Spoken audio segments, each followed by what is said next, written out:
Ebbaluwa gy'olaba Genosale ye yagiwandiikidde abayimbi ng'abagamba nti nabakolera federation nagezaako kye nagezaako mbagatte ne tubayambira wamu. Pulezidenti wamu wa federation ye Edirisa Musuuza Edi Kenzo. Kati waliwo abayimbi abeefuula bakiwagi. Moyo Kenzo akulemberani ngano Budani Andrembu oludiro mbu Kenzo mbu yakulembera munjogera nti ambu Kenzo yakulembera nze kati Genosale akugamba muve eggulu mwabali eggulu mugende wa pulezidenti wammwe mwamuyisangamu amaaso buli kimu yakimala yabagatta mwegatte mumuveeko mwamuvumirira dda. Waliwo abayimbi abavaayo ne bapromota mu Genosale eva mu ndongo yaffe ng'osudde endongo yaffe nimwogera ebitakwagana ebyekisiru era twabavaawo ne tubagambakaawo. Kale ssaawa zino gye mugenda ate mwagala abawe ssente muddemu mumuvume abakooye. Omuntu watuukira okuwandiika ekiwandiiko ekyo n'awandiika ebbalo n'agamba nti nko ate kasitolo ba Genosale ng'awandiise omanya nti kyakola akitegeeza kubanga aba ayagala nnyo mukakase nti ddala si feeke ye yabiwandiise. N'olw'ensonga eyo abakooye yabakolera ebyammwe we mba mwagana okukwatagana mu biveeko era bagamba nti lwaki temukwatagana ne mubeera nga DCCU Digital Content Creators ibefe kamwakoogera Bukenya Media ekulirwa Engineer Wambogo tetuliyomba era buli ayomba mu DCCU abanga omulalu ffe tuli kimu kubanga twamanya nti yayagala tubeere bumu n'atugatta.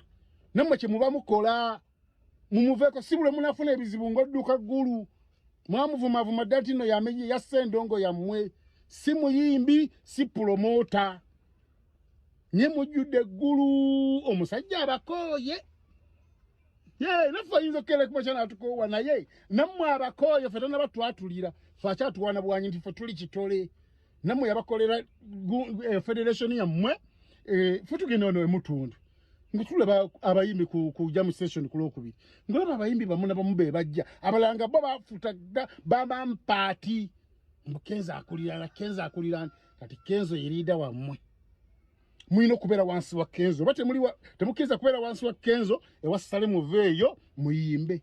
Eno season ya Christmas yakola sente mufata kola sente muli ggulu ebivulu bibayitako abantu babakuba promota babakubira amasimu nzi ndi ggulu mumugenze funa zaawa gwaziterekayo nze ekyo mbabuuliza abayimbi muli bakyali baffe omusajja mu abakooye alikati nawe akwasizza amateeka nyaja okuyungula babakuba kiboko babajje muzi woteri z'eggulu ne mu buloogi bw'eggulu omwo onaawulira mujasala kalumanga temutudde temutunula mabega.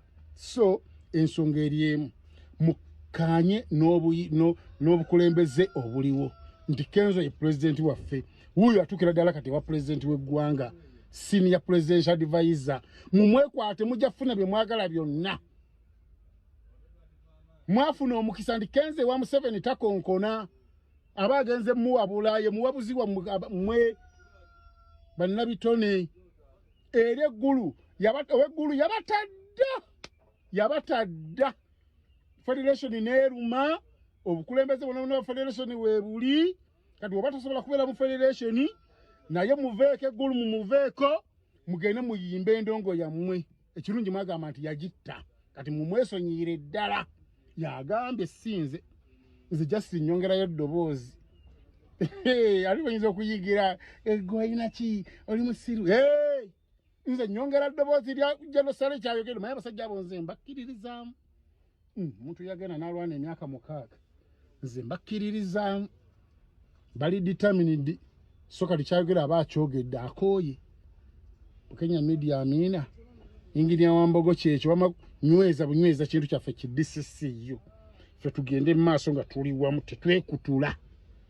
Amina.